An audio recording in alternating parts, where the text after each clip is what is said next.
السلام علیکم ورحمۃ اللہ وبرکاتہ۔ انشاءاللہ سورۃ التکویر کا بقیہ حصہ تجوید کے ساتھ ہم سیکھیں گے۔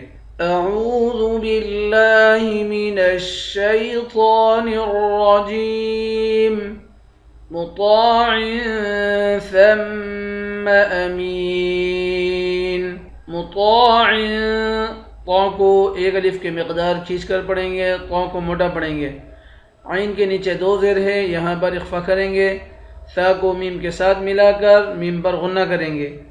میم کو یا کے ساتھ ملا کر یا کو ایک الف کے مقدار کھینچ کر پڑھیں گے، آخر میں نون ساکن ہے۔ مطاع ثم امین وما صاحبكم بمجنون۔ وما صاحبكم، میم کے بعد الف ہے، الف حروف مدہ میں سے ہے، اس کو ایک الف کے مقدار کھینچ کر پڑھیں گے۔ صاد کے بعد الف ہے، الف حروف مدہ ہے، اس کو بھی ایک الف کے مقدار کھینچ کر پڑھیں گے، صاد کو موٹا پڑھیں گے۔ کاف کو میم کے ساتھ ملا کر میم پر غنہ کریں گے۔ میم کو جیم کے ساتھ ملا کر جیم پر قلقلہ کریں گے، جیم حروف قلقلہ میں سے ہے۔ نون کو واو کے ساتھ ملا کر واو کو ایک الف کے مقدار کھینچیں گے، واو حروف مدہ ہے، آخر میں نون ساکن ہے۔ وما صاحبكم بمجنون ولقد رآه بالأفق المبين۔ ولقد، قاف کو دال کے ساتھ ملا کر پڑھیں گے، قاف کو موٹا پڑھیں گے، دال پر قلقلہ کریں گے۔ را کو بھی موٹا پڑھیں گے، حمزہ کے اوپر کھڑا زبر ہے، اس کو ایک الف کے مقدار کھینچ کر پڑھیں گے۔ قاف کو موٹا پڑھیں گے۔ با کو یا کے ساتھ ملا کر یا کو ایک الف کے مقدار کھینچیں گے، آخر میں نون ساکن ہے۔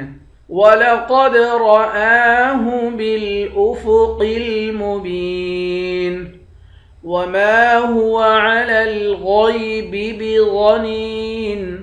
وَمَا هُوَ، میم کے بعد الف ہے، الف حروف مدہ ہے، ایک الف کی مقدار کھینچیں گے۔ غین کو یا کے ساتھ ملا کر غین کو موٹا پڑھیں گے، غوت کو بھی موٹا پڑھیں گے۔ نون کو یا کے ساتھ ملا کر یا کو ایک الف کے مقدار کھینچیں گے، آخر میں نون ساکن ہے۔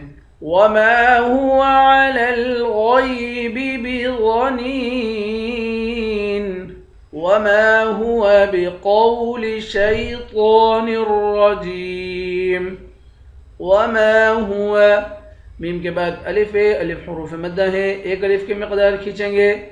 قاف کو واو کے ساتھ ملا کر قاف کو موٹا پڑھیں گے، طا کو ایک الف کی مقدار کھینچیں گے، طا کو موٹا پڑھیں گے۔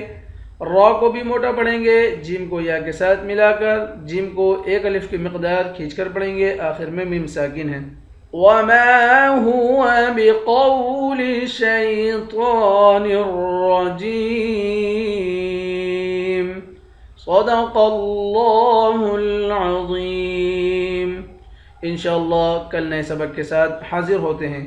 السلام علیکم ورحمۃ اللہ وبرکاتہ۔